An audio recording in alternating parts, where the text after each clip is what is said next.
د افغان پوسټ او افغان اتصالات مخابراتي شرکت ترمنځ د خدمتونو وړاندې کولو تر نامه لاندې یو تړونلیک لاسلیک شو.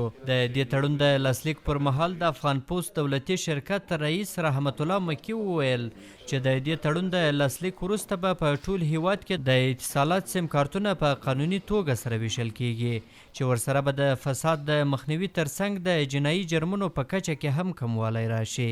د نوموړي په خبره چې د هیواد په ټولو ولایتونو او یو شمېر ولسوالیو کې به له دې وروسته 50 پوسټخونې فعالیت پیل کړي او دا پوسټخونې به خلکو ته په قانوني ډول سره سیم کارتونه ویشي.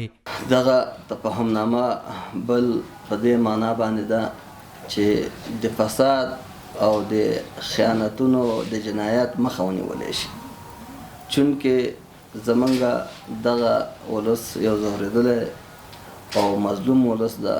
په دې باندې خلکو هر رقم د هرې نګاه فشارونه راوستي دي.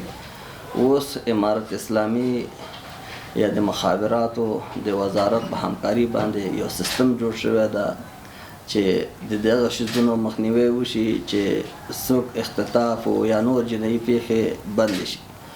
د هغه جنایي پیښو او د نور د اختطافونو هغه بندېدل صرف دغه یو لاره ده چې موږ سیم کارتونه هغه قانوني توګه باندې هغه تقسیم کو خپل هیوادوالو ته هغه خدمات پیش کړو.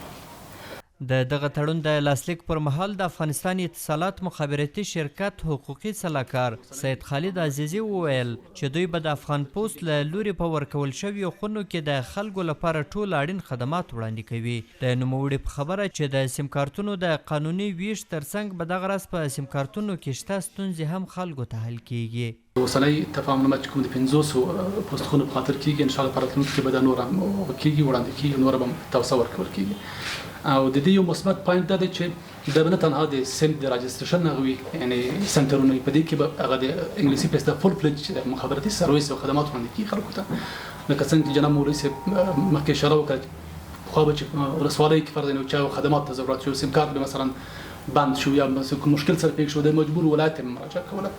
د یادونې وړ ده چې افغان حکومت څه موده وړاندې اعلان وکړ چې له دې وروسته هیڅوک په غیر قانوني ډول د سیم کارتونو د پلور حق نه لري.